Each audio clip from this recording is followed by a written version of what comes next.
Hey everyone, Dr. D here, and in this video we are going to cover Chapter 11 from Talaro's Foundations in Microbiology, 12th edition by Chess. So let's go ahead and get started.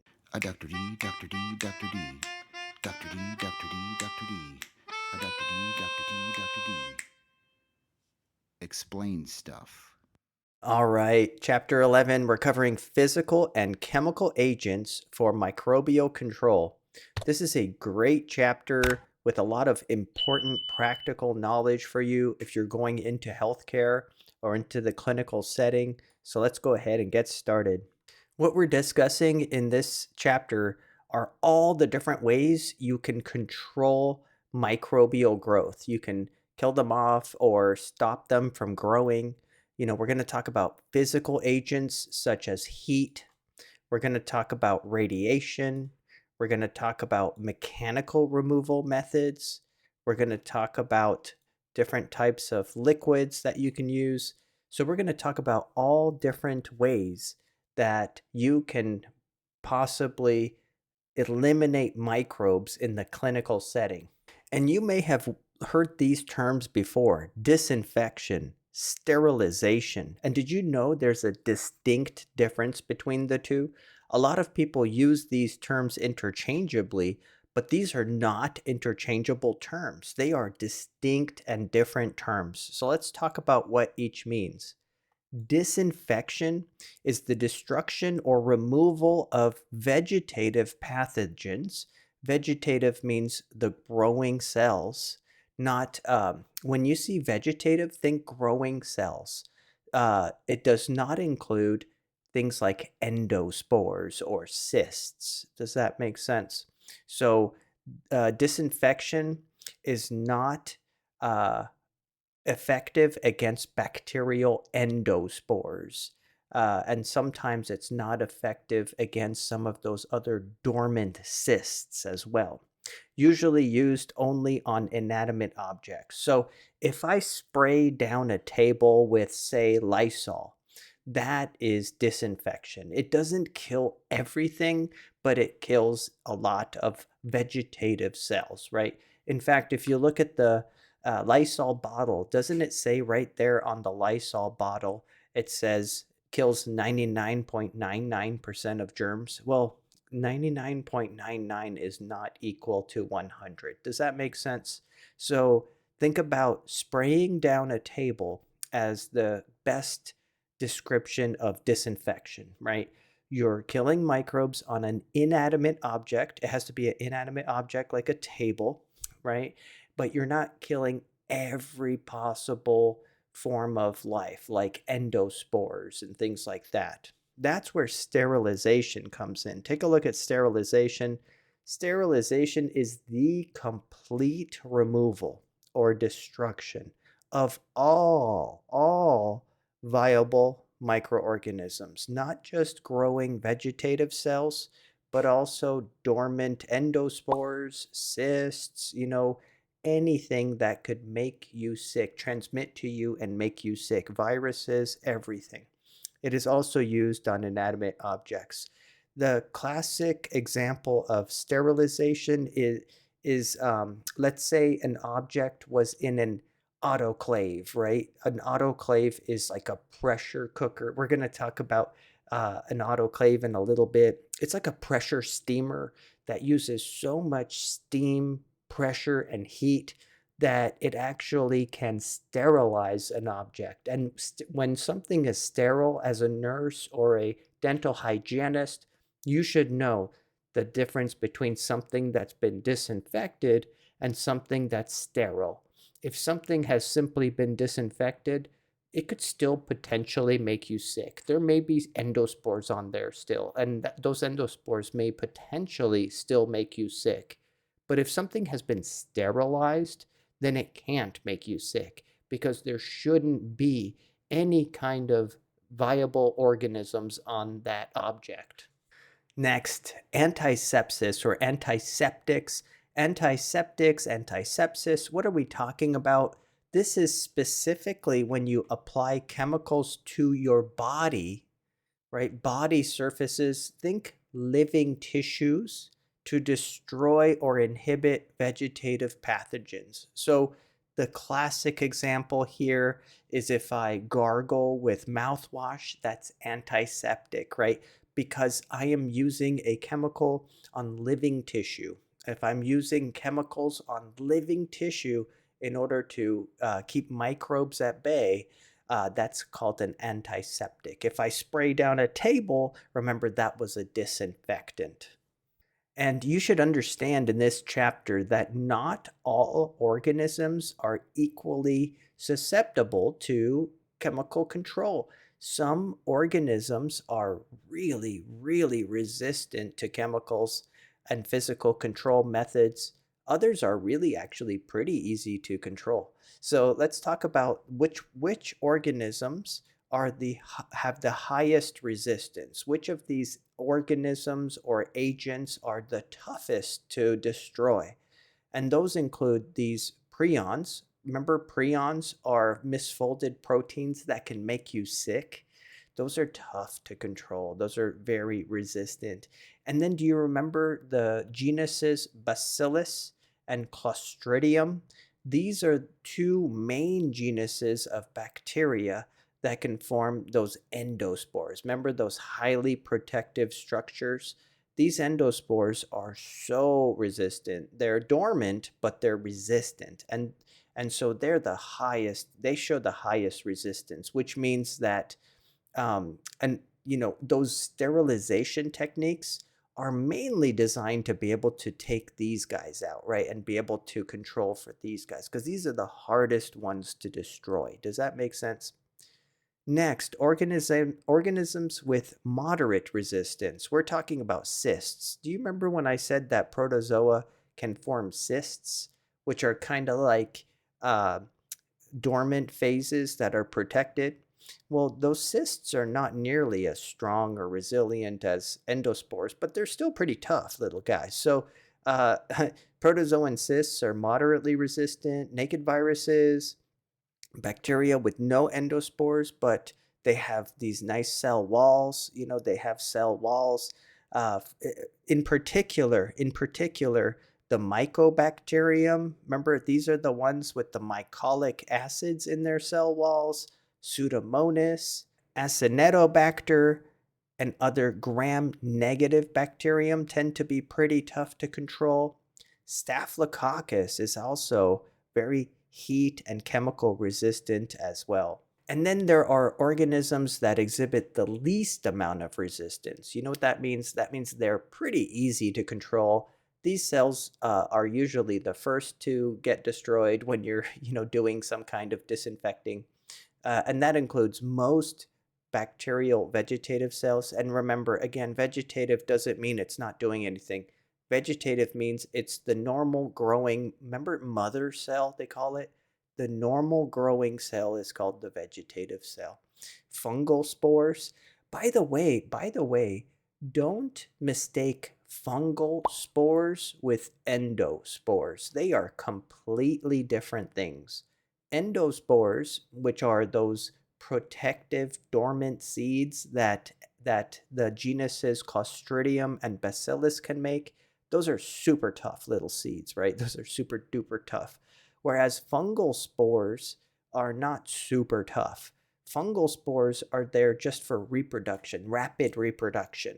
They're not super resistant, okay? They're just good at quickly reproducing the organism and then spreading, disseminating the organism around, right? They're not nearly as strong as endospores. In fact, they're quite weak. They're pretty easy to kill. And hyphae, right? The fungal hyphae as well. And then there are yeasts, enveloped viruses. Enveloped viruses fare very poorly outside of the body. And protozoan trophozoites. Remember, trophozoites are the active and feeding form of a protozoan, not the cyst. The cyst is more tough. That's the dormant form of a protozoan. We're talking the active form of a protozoan. The trophozoite is pretty weak. From this slide, I want you to notice just how tough these little bacterial endospores are. They are tough, okay?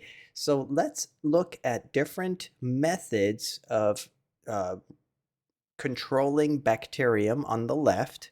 Let me zoom in for you. So let's say the method is heat. Moist heat. Moist heat means using either water or steam in order to control the microbes, right? In order to kill them off.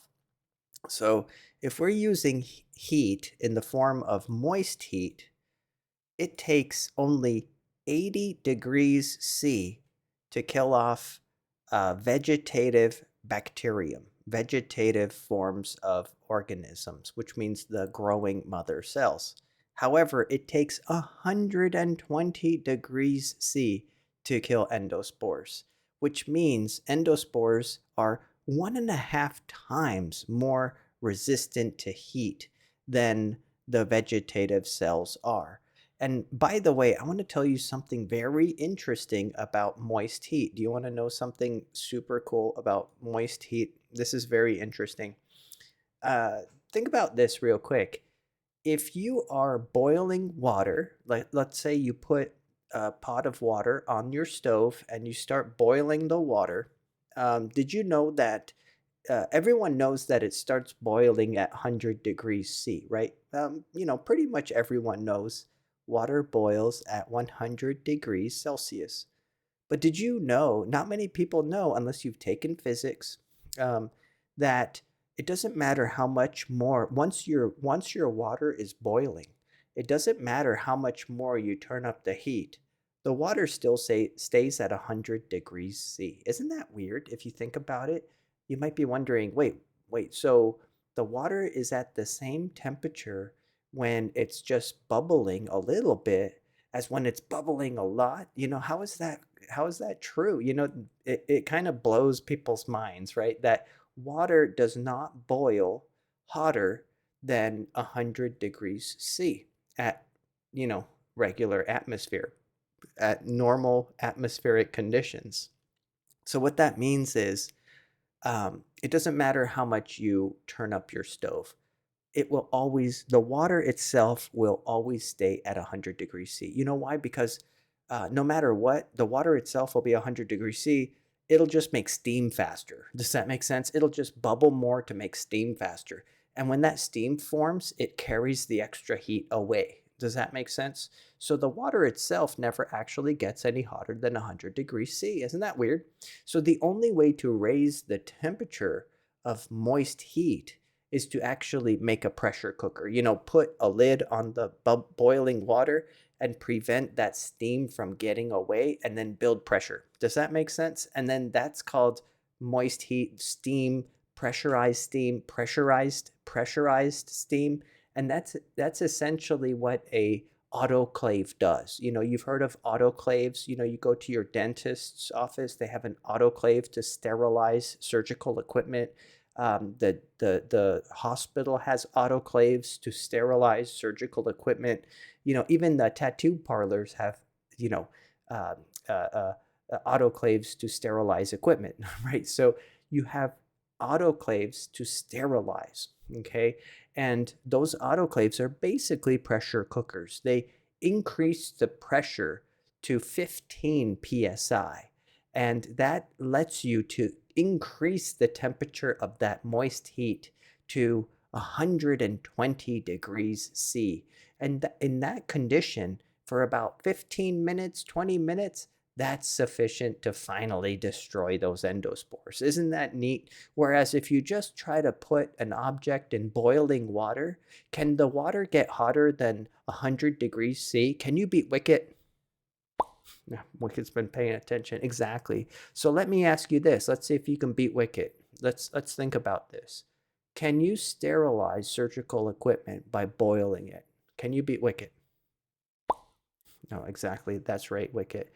Boiling water is not sufficient to sterilize.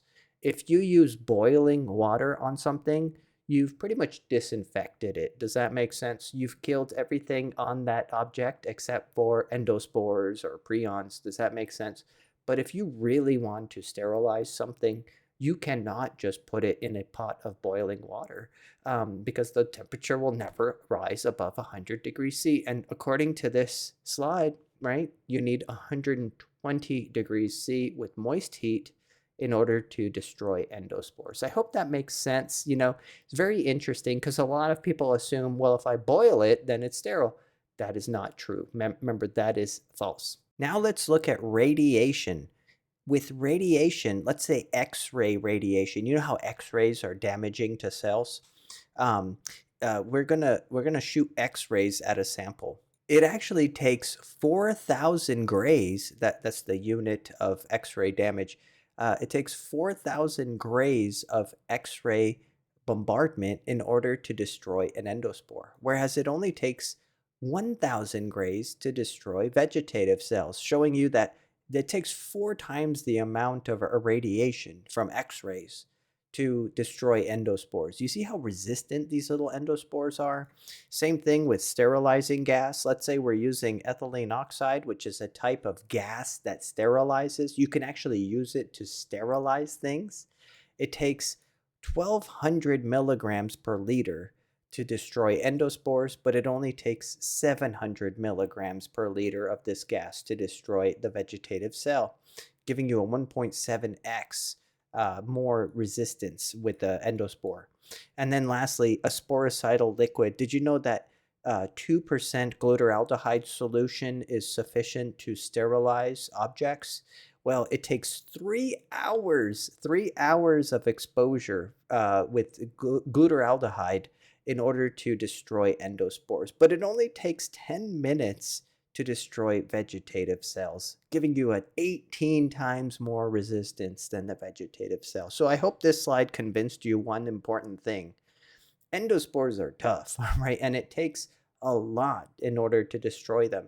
And so the gold standard to sterilizing is, did you destroy the endospores or not? And remember, boiling water does not. And do you remember what endospores look like? Here's an image from a electron microscope showing you just how tough and dehydrated and seed-like this structure is. It's essentially DNA wrapped in super protective coats and dehydrated. I mean, it is a very, very, very tough little structure. And again, this one is from a bacillus organism, but remember the two genuses that are best known for forming endospores are Bacillus and Clostridium. So knowing that, let me ask you this. Let's see if you can beat Wicket. Do you think E. coli can make endospores? No, that's right. That's right, Wicket. E. coli cannot make endospores. You know why? Because the E in E. coli stands for Escherichia. Did you now you know E. coli's name? Escherichia coli. Escherichia is a different genus than Bacillus or Clostridium. So Escherichia coli would not make endospores. Neither would Staphylococcus aureus. Neither would Streptococcus mutans. Because you know why? It would be, let's say, Bacillus anthracis, right? That would make endospores. Or Bacillus subtilis would make endospores because it's the genus Bacillus that makes endospores. Or Clostridium tetani or Clostridium difficile. Those are the organisms that make endospores. So unless the genus is either, Clostridium or Bacillus for the most part, you can bet that it doesn't produce endospores. And again, do you remember that sterilization is the gold star, right? It's the gold standard of destroying all viable microbes, including those tough little endospores and prions. Microbicidal agents, also known as germicides, are antimicrobial agents aimed at destroying a certain group of microorganisms. So when you see side at the end of a word like bactericide, fungicide, virucide, sporicide, that means the side part of the term, this suffix refers to being able to destroy. And the prefix part tells you what you're destroying. So if it's sporicidal, it's able to destroy spores. If it's fungicidal, it's able to destroy fungi. And do you remember what disinfection means?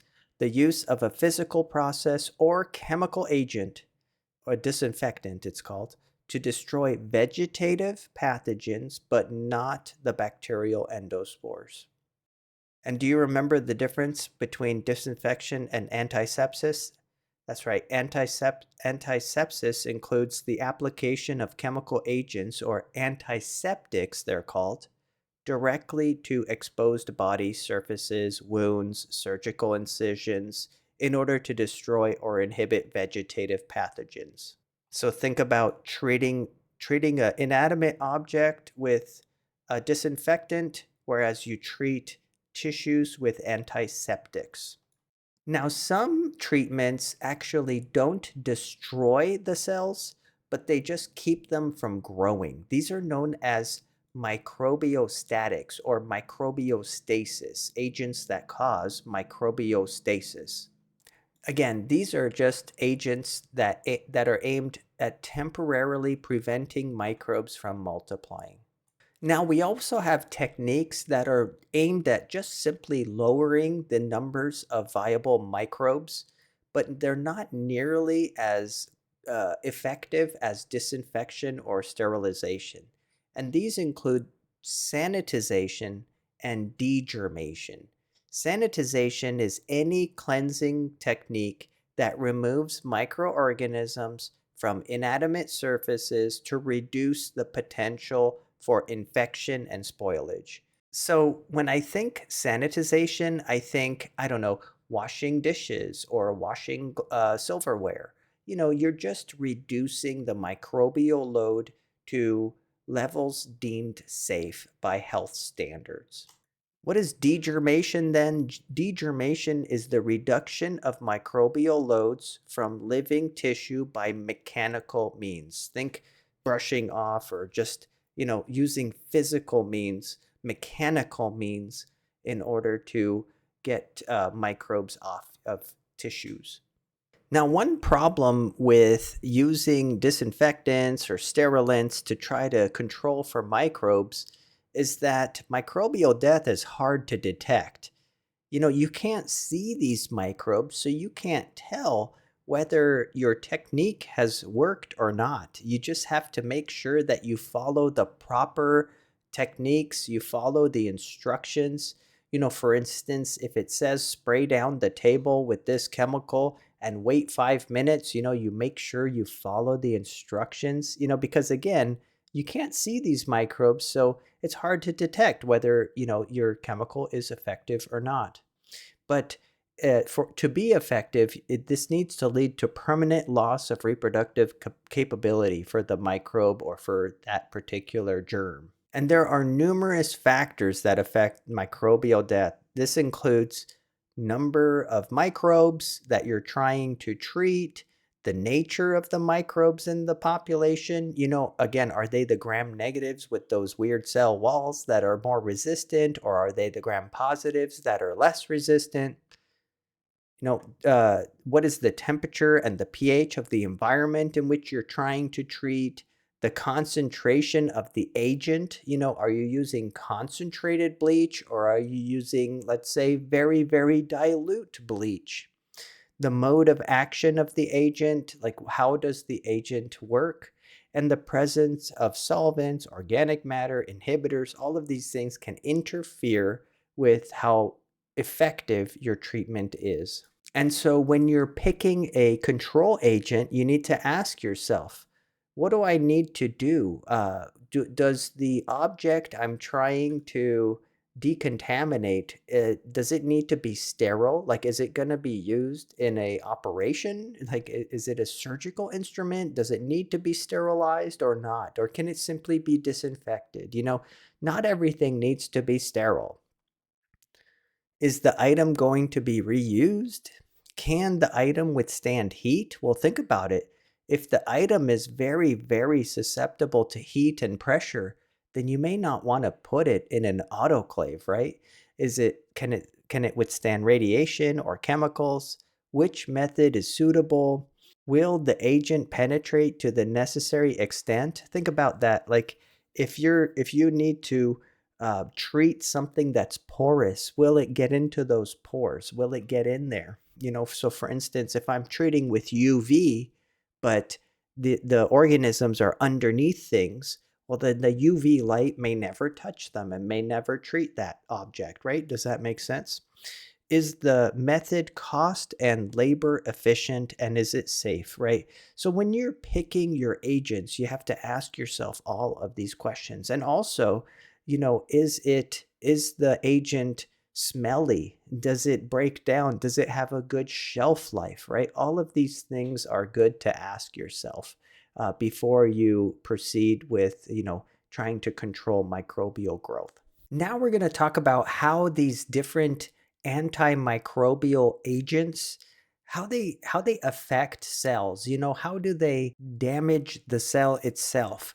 One common target for these agents are the cell walls and the cell membrane. Imagine if you destroy the cell wall of a bacteria, right? That compromises the bacteria. If you poke holes in the membrane, well, then that compromises the bacterium, right? And so there are a whole class of different types of agents that can attack the cell wall and the cell membrane. The cell wall can be attacked by certain antimicrobial drugs, detergents, and alcohol. Those are the agents that attack the cell wall. While the cell membrane is compromised by what are called surfactants. Here's how surfactants work. Surfactants are small molecules that can embed themselves into the membrane of bacterial cells. And when they do so, they can cause leakage in the membrane. They can cause the membrane to form these pores and leak cytoplasm out, and that ultimately disrupts the cell. Other common targets of these agents are protein and nucleic acid synthesis. If you can prevent replication, prevent transcription, translation, peptide bond formation, protein synthesis. Well, think about it. These are all vital functions of the cell. And if you prevent the cell from being able to copy itself and make the proteins it needs, well, then the cell is going to not be able to withstand those conditions. Examples of agents that do this, that attack protein and nucleic acid synthesis, are chloramphenicol, UV light, and formaldehyde. And another way of disrupting these microbes is to attack the proteins directly, right? Cause proteins to denature. Do you remember what that means? A protein, when it denatures, that means the proteins misfold. And once a protein denatures, it does not typically renature. So that means that imagine if you treat cells with alcohols, phenols, acids, or heat. This causes the proteins inside of the cell to unfold. And when that happens, they denature. And that means that all of those enzymes, all of those proteins, all of those receptors, they've just lost function. And so the cell cannot continue living. So you see, if this is the native holoenzyme, remember the functional enzyme in its properly folded tertiary structure, imagine heat, pH, heavy metals, all of these things can cause problems in that holoenzyme, either denaturing or causing it to shift shape or blocking the active sites. Either way, these agents cause disruptions in the proper protein native state. And that means that the protein can no longer do its job, which means that the cell can no longer live. So that leads us to concept check number 1. Let's test our knowledge. If you wipe your hands with an antimicrobial cleaner, you are accomplishing which of the following? Sterilization? No, remember, you do not sterilize living tissue. Sterilization is for inanimate objects. B, disinfection?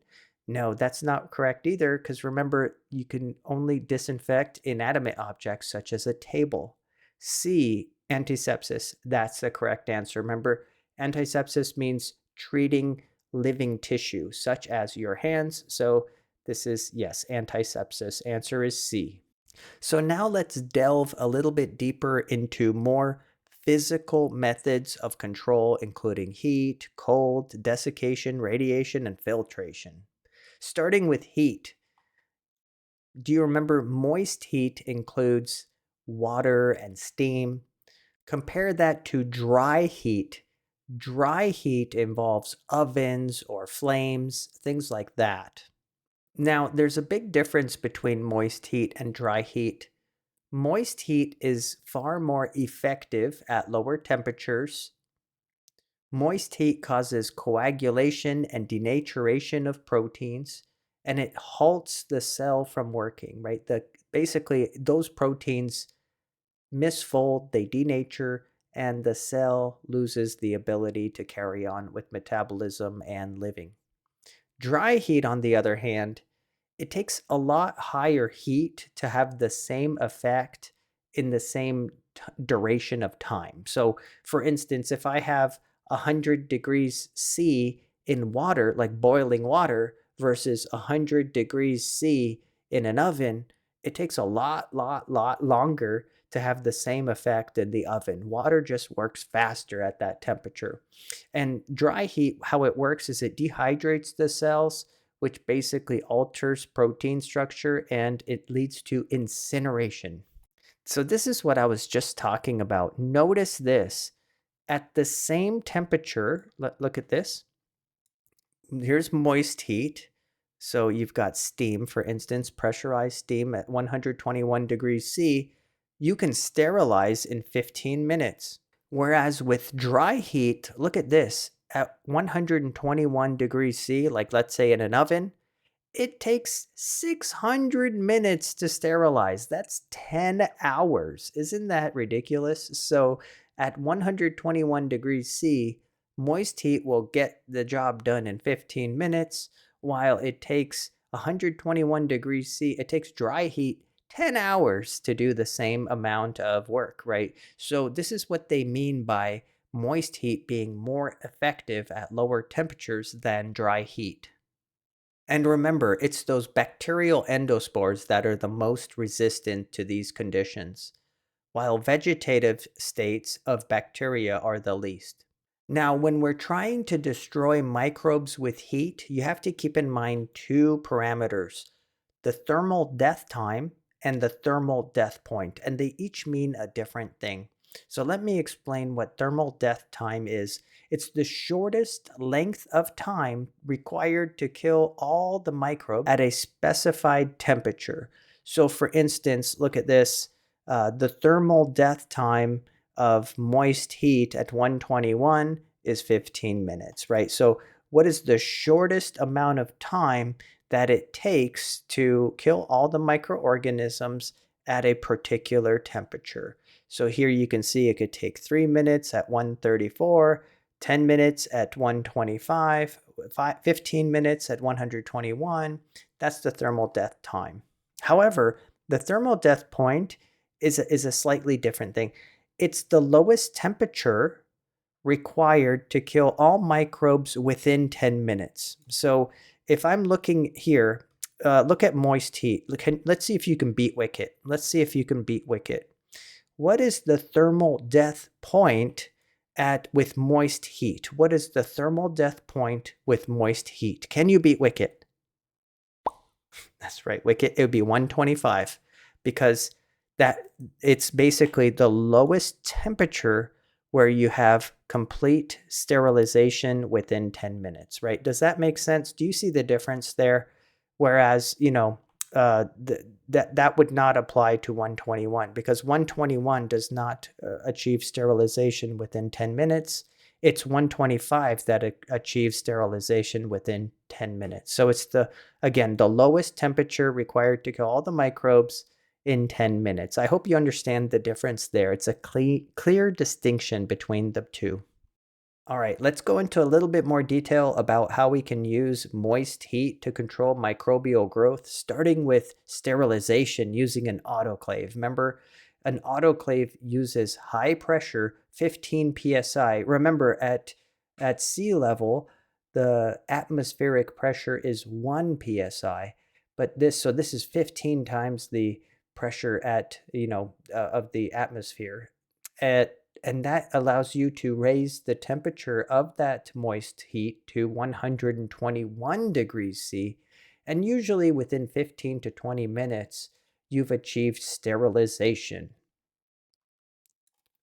Here you can see that the autoclave essentially looks like a pressure cooker. It's got this chamber here where you open this porthole, you place your items to be sterilized inside, you close it up, and then steam is released into this chamber, and the chamber becomes high pressure, 15 psi, and that's sufficient to sterilize within 15 to 20 minutes. And you'll find these autoclaves, like I said, in all kinds of research settings, hospital settings, dentist's office, etc. And look at this. Another type of moist heat is boiling water. But remember, this is considered disinfection, not sterilization. Because remember, when you boil, the temperature does not rise above 100 degrees C. So we cannot sterilize objects with boiling. Boiling at 100 degrees for 30 minutes is sufficient to destroy non-spore forming pathogens. So you do destroy a lot of the pathogens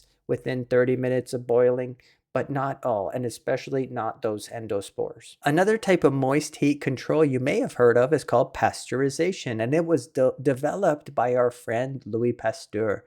Pasteurization is where you apply heat in order to kill potential agents of infection and spoilage without destroying the food flavor, right? So usually pasteurization is done on food, and it's a milder form of boiling. When you boil, what do? You take the temperature up to 100 degrees, right? Well, with pasteurization, usually you don't go up to, 100 degrees. You go up to, let's say, look at this. This is the flash method of pasteurization.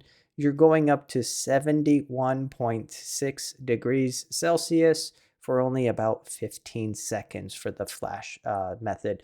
So do you know that anything above 55 degrees C and proteins start to denature? Does that make sense? 55, 60 degrees C, proteins start to denature, so you're destroying those bacteria that are in, let's say, milk. Have you ever heard of pasteurized milk? Well, if what happens if you boil milk? What happens if you boil milk? Doesn't it taste weird? Have you ever boiled milk or microwaved milk until it starts bubbling? Right? Milk just doesn't taste the same if you boil it, right? Same thing with beer and wine. They just don't taste the same if you boil them, right? And so with these foods that we ingest, you know, we could boil them and have more control, of microbes. However, that would compromise the taste. Does that make sense? So, in order to preserve the food flavor, like milk's flavor, we're not going to go to boiling because that's going to cause the milk to taste strange. So we go up to 71 degrees for 15 seconds. That's enough. It's not sterilization, obviously, because it's definitely not going to destroy those endospores, but it does reduce the number of microbes in that milk, and it increases the shelf life of that milk. Does that make sense? And here you can see a pasteurization machine. This is for flash pasteurization of calves' milk. Now let's move on from moist heat to dry heat. And do you remember that I told you that at the same temperature, it takes way longer to sterilize with dry heat? And for that reason, if you're going to use dry heat, you need to use way, way, way higher temperatures than moist heat so that you're not sitting around for 10 hours, right? Does that make sense? So, for instance, you can use incineration, where you could use a flame, in the lab. You remember in the lab that we can use a Bunsen burner to incinerate, to flame our inoculation loops or our inoculation needles. Flaming is a great way to sterilize, like an open flame. You can also use an electric heating coil or infrared incinerators. Here you can see an incinerator that you will commonly find in microbiology labs.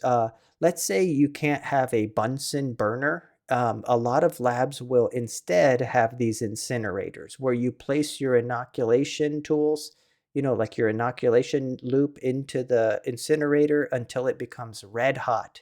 And that will allow you to sterilize your loop if you don't have access to a Bunsen burner.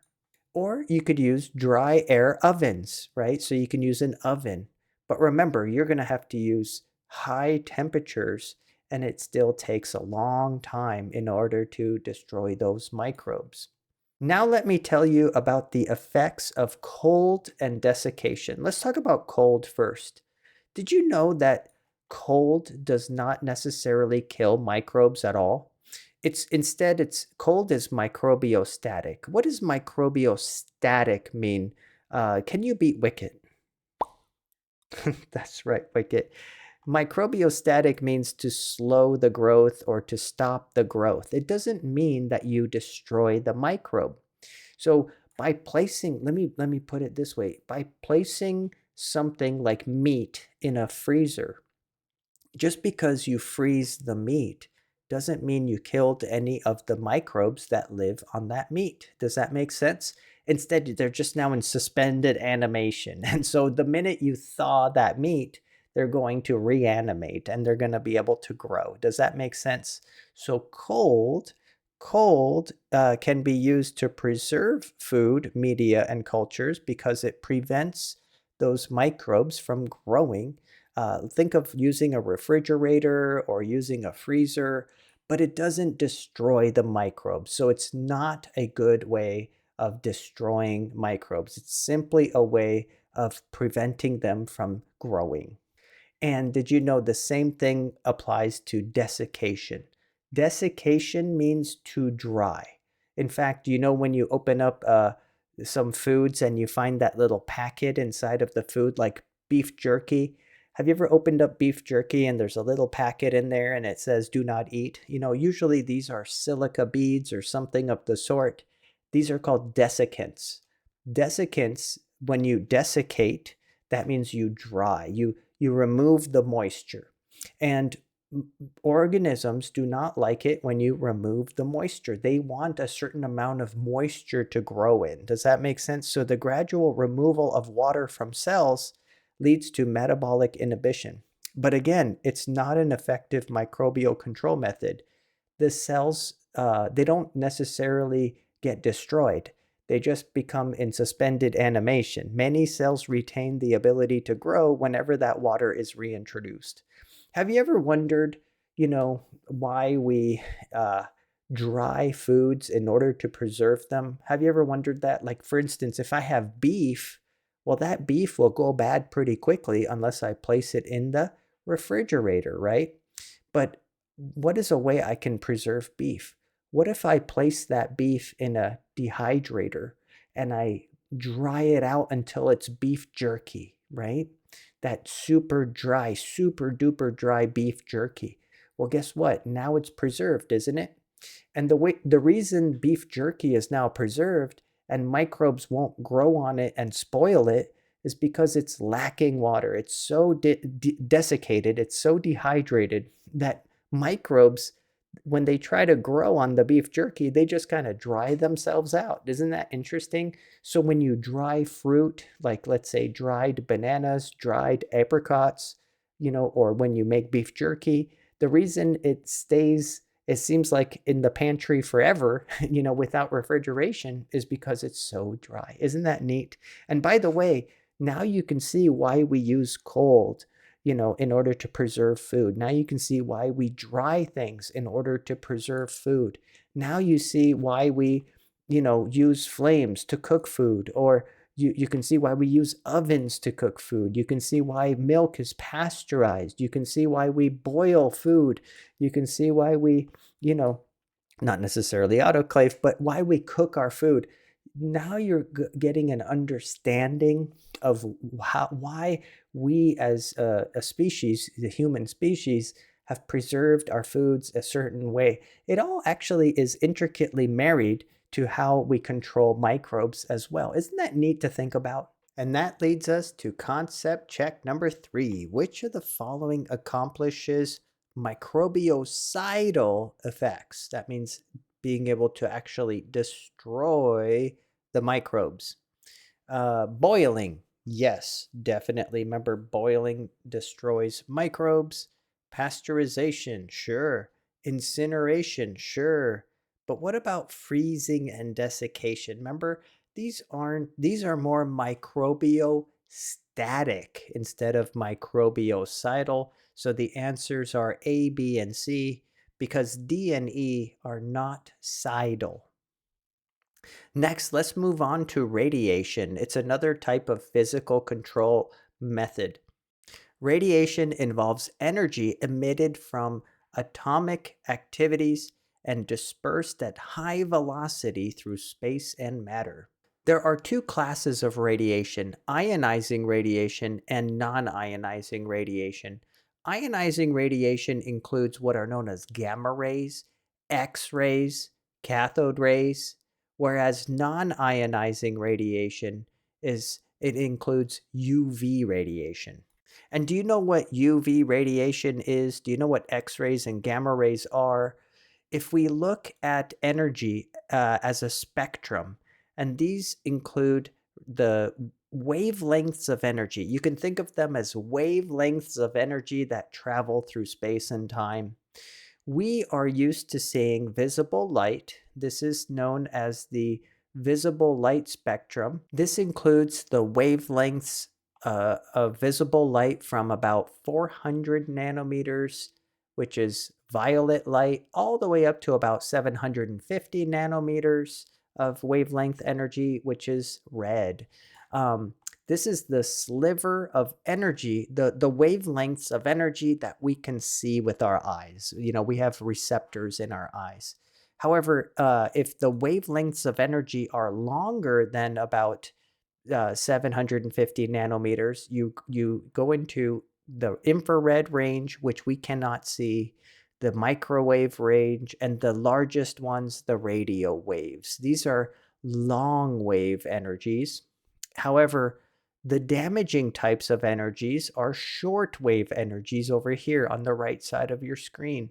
Ultraviolet energy is shorter than violet, right? That's why it's called ultraviolet. It's a wavelength smaller than 300 nanometers. And then you have X-rays, which are even shorter wavelengths, and gamma rays, which are shorter yet. So these are those damaging types of radiation: ultraviolet, X-ray, gamma rays, cathode rays. So what's the big difference between ionizing radiation, which includes gamma rays, X-rays, and cathode rays, versus non-ionizing radiation, which includes UV rays? What, is there a difference in the damage they cause? And the answer is yes. Ionizing radiation has deep penetrating power. That means it can go through things. Think about X-rays. You know, when you get an X-ray, those little X-rays go right through your body and out the other side, right? So those X-rays, those ionizing radiation has deep penetrating power. In fact, what it does is ionizing radiation, let me show you, ionizing radiation can actually damage DNA to the point where it breaks apart. You end up with what are known as double-strand breaks in the DNA, and this can be devastating to the cell. It's definitely microbiocidal.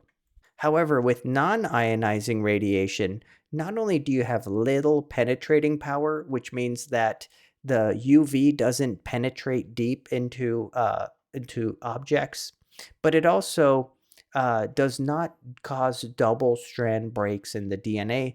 Instead, it attacks DNA a different way. It causes what are called pyrimidine dimers to form in the DNA. And this ends up interfering with the replication of DNA, and it can lead to what are called mutations. And these mutations can result in microbiocidal effects. It can result in destruction of the cell. So here you can see this is a UV light source. It also attacks DNA because DNA absorbs UV light. And then what happens is not double strand breaks in the DNA. Instead, it causes pyrimidine dimers. So you see, so do you guys remember how DNA works, let me just give you a quick background to this. Do you remember DNA has a sequence? They say DNA, the DNA sequence, isn't it A's, G's, C's, and T's? Isn't that the DNA code, right? A's, G's, C's, and T's. Well, did you know that the A's and the G's are called the purines, whereas the C's and the T's are called the pyrimidines? Does that make sense? So when they say pyrimidine dimers, that means either a T dimerizes with a T, like this picture here. This is showing you a T, a thymine, dimerizing. That means bonding to another thymine. It could also happen with two C's in a row. If there are two C's, if there are two adjacent C's, they could dimerize. If there are two adjacent T's, they can dimerize. I've even heard that T's can dimerize with C's. So what happens are called thymine-thymine dimers, or cytosine-cytosine dimers, or even thymine-cytosine dimers. Pyrimidines, which are the C's and the T's, adjacent pyrimidines get dimerized thanks to UV light. And you might be wondering, well, why is that bad? It doesn't look too bad. Well, when the cell wants to replicate, when the cell wants to copy this DNA, instead of seeing two T's, it sees two T's that are stuck together, and it's trying to copy that DNA. Does that make sense?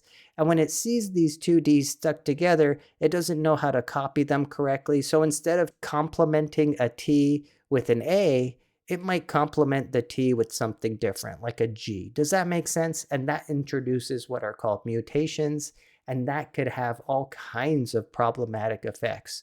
It can either destroy the cell, okay, but in humans, it could even lead to skin cancer, right? And that's why UV exposure is so bad for us in terms of, our increased chances of melanoma, because we go out in the sun, we don't put on sunscreen. The UV is causing these thymine-thymine dimers, or these cytosine-cytosine dimers. Our cells aren't repairing them properly, and then, oh my gosh, that becomes melanoma. Isn't that interesting? Or it could result in cell death, and that's a sunburn. Isn't that interesting? So you can tell that UV is damaging to the cells, but not in the same way as ionizing radiation is damaging to the cell. In fact, look at these raspberries. These raspberries have been irradiated, basically bombarded with radiation. And in fact, did you know, if you see this symbol on your fruits or veggies, that means this is the radura symbol, and it means that this fruit has been treated with radiation. And look, here are raspberries 5 days after they've been treated with radiation. And look at these raspberries. These are raspberries 5 days after with no radiation. So you see what happened? That radiation destroyed all the little microbes, including those fungal spores on the fruit. By doing what? Remember, yeah, this destroying the DNA of those spores, and so it keeps fresher longer because you've destroyed the spores. The spores, they don't have that head start right now.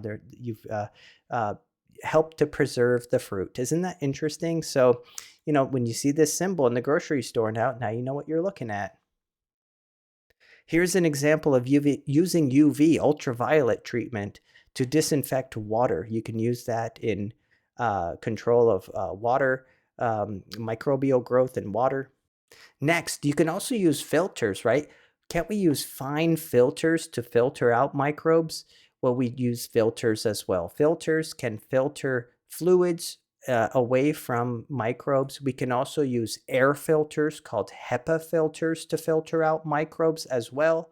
Filtration is a physical removal mechanism for microbes.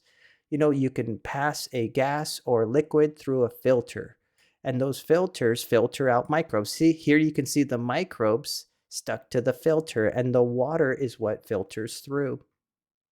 All right, with that, we're done with the physical control methods, and we're about halfway done with the chapter. So let's go ahead and take a quick break time with, hold on, I want to introduce you to Punky. Punky is the newest addition to our family. We adopted her just last week, and she's the best. She actually was a feral kitten in our friend's backyard. Oh my gosh, and she is wild. She's small and mighty, so I just wanted to introduce you to Punky.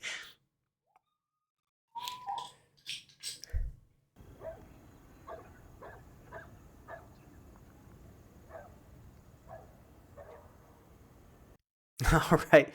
Welcome back from our first break time with Punky. Awesome, you guys. So let's carry on with chemical agents now. Chemical agents include disinfectants, antiseptics, sterilants, degermers, and preservatives. Think of chemicals.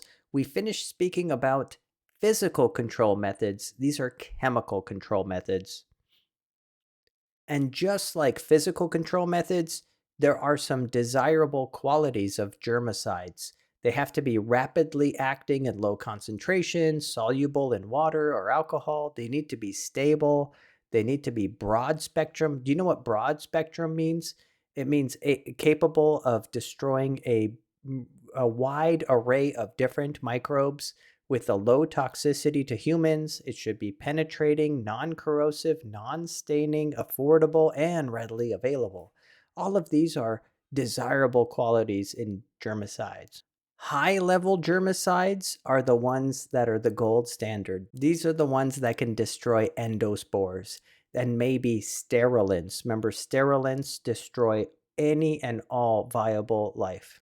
And obviously, we need to sterilize anything, any device in the medical setting that is going to be intended to be used in sterile environments.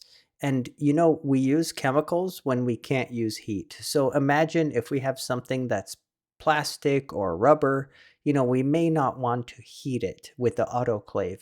So instead, what we could do is use a germicide. Intermediate level germicides, they are not able to destroy endospores, but they can destroy fungal spores, tubercle bacillus, and viruses. And these are great to use to disinfect devices, especially devices that are going to come into contact with the mucous membranes. Think like a feeding tube or something like that. Then there are low level germicides. These eliminate only vegetative bacteria, vegetative fungal cells, and some viruses. These are used to clean surfaces that touch the skin, but not the mucous membranes. So think about if you're going to have electrodes stuck to your skin, right? Those electrodes can be treated with a low-level germicide. And as before, there are factors that affect the activity of these chemicals. For instance, what material are you treating? What's the degree of contamination? How long of an exposure time is required? What concentration of chemical agent are you using? And the strength and chemical action of the germicide. In fact, these are the categories of germicides. Let's go ahead and start with the first one, the halogens. Halogens are elements including chlorine, bromine, iodine. These are all considered halogens. Chlorine is a commonly used microbicidal agent, and it's the active agent in chlorine bleach. It denatures proteins by disrupting their disulfide bonds. Let's talk about hypochlorites or chlorine bleach. They are intermediate level. One thing you should know is that they are unstable in sunlight and they are inactivated by organic matter. Water, sewage, wastewater, inanimate objects are treated with chlorine. Iodine is another commonly used halogen. You may have used iodine on the skin as an antiseptic. You can also use iodine as a disinfectant. It interferes with the disulfide bonds of proteins as well. Here you can see how cantaloupes are disinfected with chlorine-treated water to kill salmonella on their surfaces. Here you can see the application of povidone iodine. You may have seen this in the operating room where iodine is used on the surgical site before incision in preparation for surgery as an antiseptic. Next, let's talk about phenols. Phenols are chemicals that have a characteristic ring structure. Phenol itself is a poisonous compound. What it does is it disrupts the cell wall and the membranes and denatures proteins as well of the cell. And this is a low to intermediate level agent. It's bactericidal, which means it destroys bacteria, fungicidal, which means it destroys fungi, virucidal, which means it can destroy viruses. However, unfortunately, it doesn't achieve the gold standard. It doesn't destroy bacterial endospores.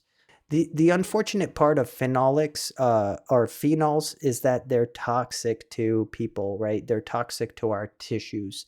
So that makes it questionable choice as an antiseptic. We used to use phenols as antiseptics. However, we discovered that, they do cause tissue damage and they may not be the best to use on our own tissues. In fact, if you remember back to chapter 1 when I introduced you to Dr. Lister, Joseph Lister, who was the first to disinfect his surgical tools before surgery, one of the chemicals he used was phenol in order to do so. He would wipe the surgical site not with iodine but with phenol, and he would treat his surgical instruments with phenol, and that helped to have postoperative success and fewer postoperative infections and complications. So that leads us to concept check number 5. Remember, this one has to do with those hypochlorites we talked about, chlorine. Which of the following is not true about chlorine? It kills by denaturing proteins. Yes, remember, because it disrupts those disulfide bonds. It is light sensitive. Yes, it is light sensitive. We talked about that a little bit ago. It is often used for disinfecting water. That's true. And it slows the release of iodine. No, it doesn't really have anything to do with iodine. So the answer is D. Next, let's discuss alcohols. Only ethyl, that means ethanol, ethyl and isopropyl alcohol are suitable for microbial control. They are intermediate level and you need high concentration. You need at least 50% alcohol solution or higher in order to have an effect and dissolve the membrane lipids and coagulate. By the way, coagulate means clump up proteins of vegetative bacterial cells and fungi. Water is needed for proteins to coagulate, thus alcohol shows a greater microbicidal activity is 70% concentration than at 100%. So isn't that interesting? With alcohol, 70% alcohol solution is more microbicidal than 100% because a little bit of water is used in the coagulation process. Isn't that neat? So 70%. In fact, when I used to work in a research lab, as a disinfectant, we actually had a spray bottle of 70% ethanol. And we would spray down our workstation with 70% ethanol before we did our experiments. Isn't that neat? And did you know that hand sanitizers, like when you use your hand sanitizers at work or at school, did you know that these are typically 60 to 70% of alcohol solution? Next, let's discuss hydrogen peroxide. H2O2 is the molecular formula. Hydrogen peroxide produces a highly reactive hydroxyl-free radicals that damage protein and DNA while also decomposing to oxygen gas.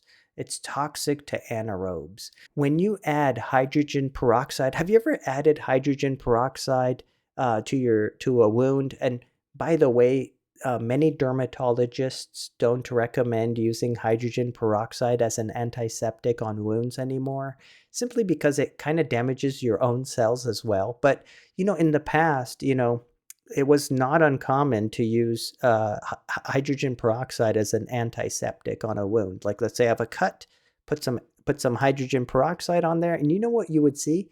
Little bubbles forming. And those bubbles are actually oxygen gas being released, right? It's showing you it's working. It is antiseptic at low concentrations, and its strong solutions are even sporicidal. So if you make a strong enough concentration of hydrogen peroxide, it can even be sporicidal. Here you can see hydrogen peroxide being used to disinfect contacts, the contacts that you wear, prescription contacts you wear in your eyes for better vision. Notice the tiny little bubbles that are forming? That's oxygen being released during the process. And those free radicals that are produced, that hydroxyl free radical, that's what's destroying the cell, right? Isn't that neat? Next, let's talk about the aldehyde chemicals. There's glutaraldehyde and formaldehyde. In fact, have you ever heard of formaldehyde?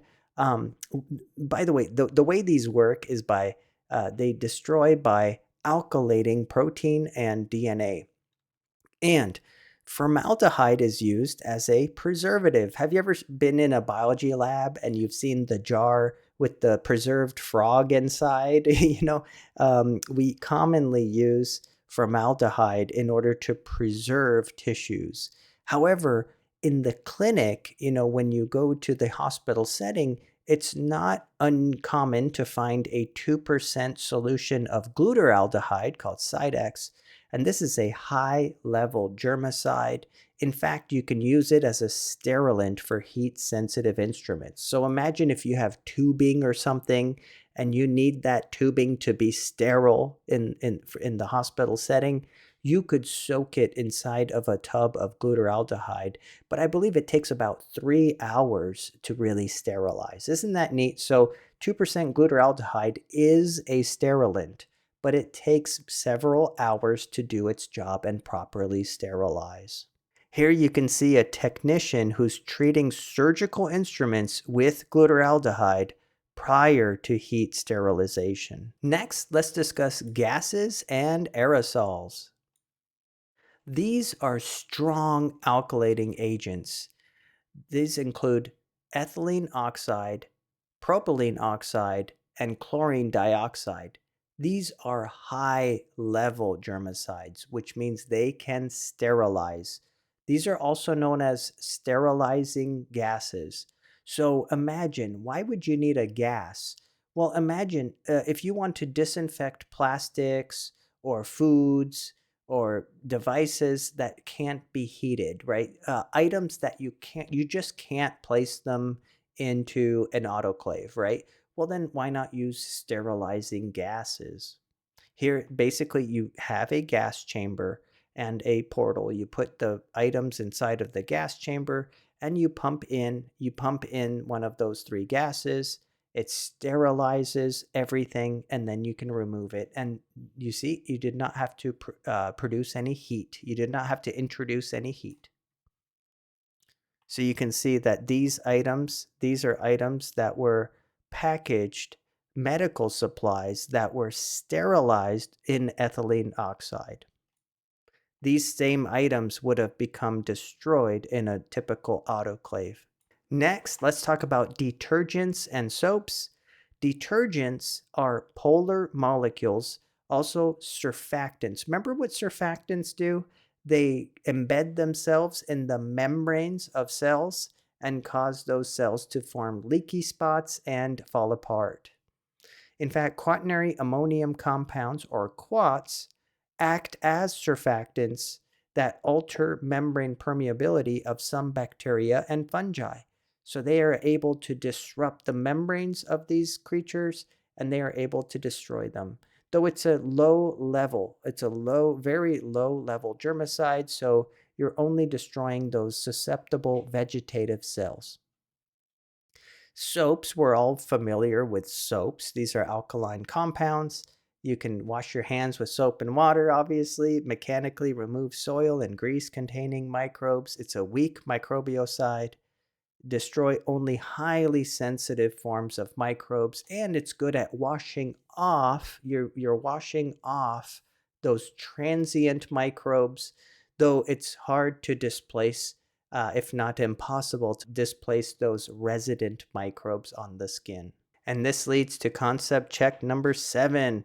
Which of the following destroys by producing oxygen radicals? Alcohol. Nope. Hydrogen peroxide. Yes. Remember H2O2? You can even see it working by producing oxygen, right? And so this one, B. B is the correct answer there. Next, heavy metal, right? We're talking about heavy metals, literally metals on the periodic table of elements, like silver, mercury, these copper, heavy metals, literally heavy metals. Did you know that heavy metals are actually microbicidal? They destroy vegetative cells in low concentrations by inactivating proteins, disrupting proteins. And these metals are even oligodynamic, which means you don't need a lot of it. They have a antimicrobial effect in even small amounts. Here you can see this is a petri dish. This is an agar plate with bacteria growing all over it. See all these little spots everywhere? This is a spread plate of bacteria. Bacteria are spread throughout the plate. Here you have a silver amalgam on the left and gold foil on the right. And what do you notice around the silver and the gold? What is this? Do you see? This is the silver in the center, but what's this zone? This is known as a zone of inhibition. Notice how the microbes want nothing to do with that silver. They don't want to grow anywhere near that silver. That's because the silver is toxic to the bacteria. Same thing with gold. Gold is toxic to bacteria. The bacteria stay away, right? So you see how even tiny, minute amounts of silver and gold have this effect on the microbial growth and control.